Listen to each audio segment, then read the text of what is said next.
안녕하세요. 시아맘의 이광재입니다.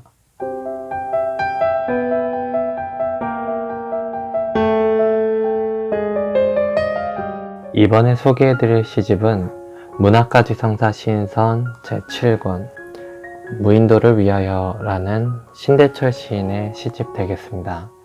먼저 시인에 대해 간략히 소개를 드리겠는데요. 신대철 시인은 1945년에 태어나셨고요. 1968년에 등단을 하셔서 작년에 등단 50주년을 맞으셨다고 합니다. 대학 교수로 생활을 하셨고요.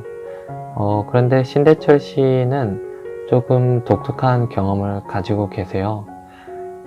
영화 실미도 기억나시나요?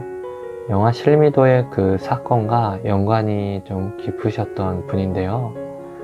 1968년에는 일명 김신조 사건이라고 북한 무장 게릴라들이 청와대를 습격한 사건이 있었죠. 그 일이 있은 후 바로 한 달 만에 신대철 시인은 비무장지대 최전방 부근에 장교로 부임을 하게 됩니다. 바로 거기서 북파 공작원들의 길을 터주고 또 그들을 데려오는 그런 임무를 맡았었다고 합니다.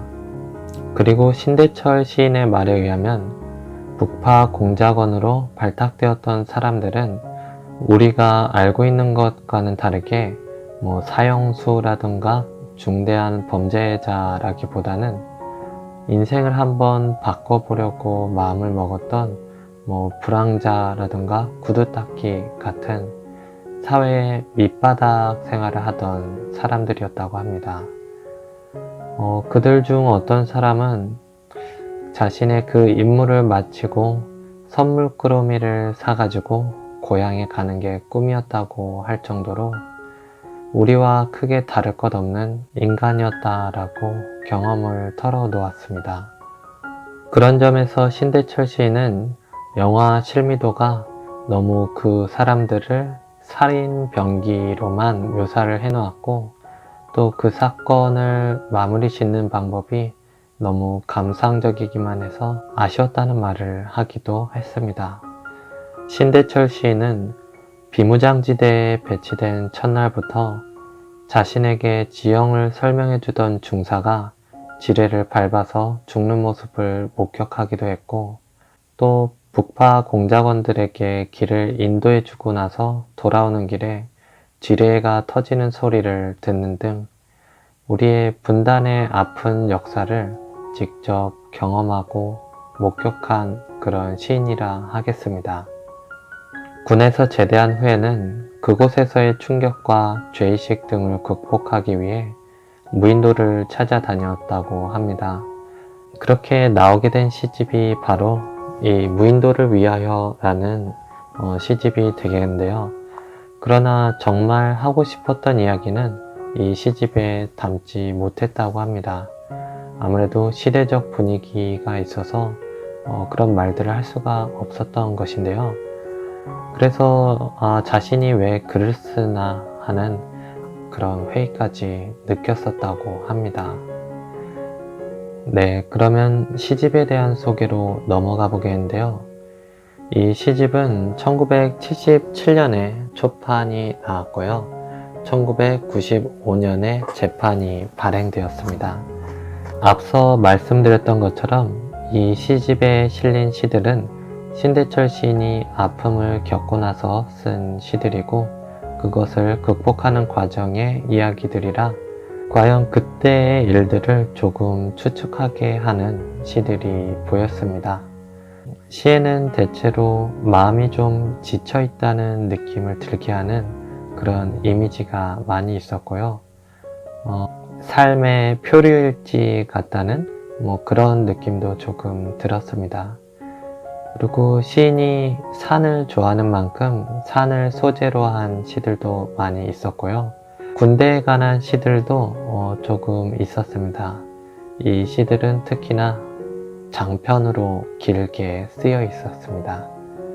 분단의 아픔을 겪은 개인의 마음을 조금 알아보고 싶은 분이나 아니면 사람과 세상에 지쳐서 조금 떠나고 싶은 마음이 들어본 분들이라면 읽기에 괜찮을 거라는 생각이 듭니다. 그러면 이제 제가 이 시집에서 마음에 들었던 시 3편을 읽어드리도록 하겠습니다.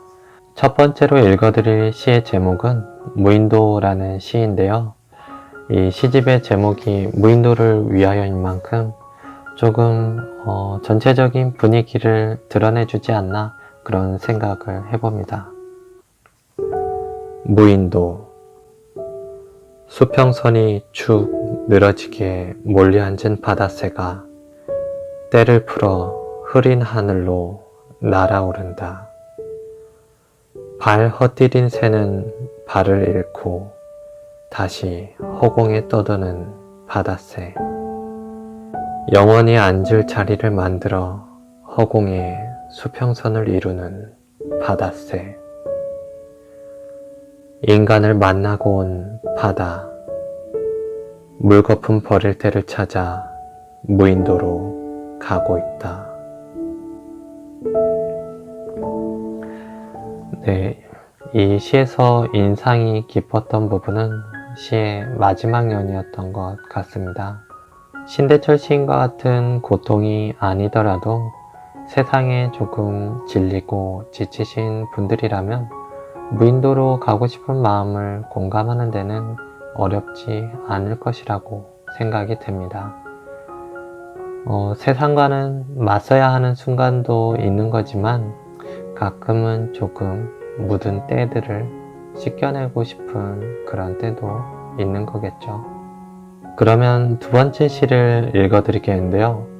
이 시는 신대철 시인이 세상으로부터 조금 벗어나 있는 기분을 느낄 수 있게 하는 그런 시가 되겠습니다. 제목은 교회에서 라고 합니다. 교회에서 풀꽃들 이름을 하나씩 잊어가고 있다는 사실. 초가지붕 밑에서 전봇대로 참새가 집을 옮겼다는 사실. 사실을 사실대로 말할 수 있는 교회에서는 사실을 사실대로 말할 필요가 없었습니다. 사실을 사실대로 말할 수 있는 기쁨과 사실을 사실대로 말할 필요가 없는 기쁨, 이 두 선로 위를 달렸습니다. 내가 쉬는 곳은 쉬는 곳이 간이역입니다. 역에서 내린 쇠슬한 꽃, 오랑캐꽃은 겨드랑이의 솜털이 보일 만큼 팔뚝을 높이 쳐들고 흔들어댔습니다. 쑥쑥쑥 빠지면서 날리는 팔뚝. 들은 온통 태어나서 두세 번쯤 날아보는 나비떼 천지였습니다.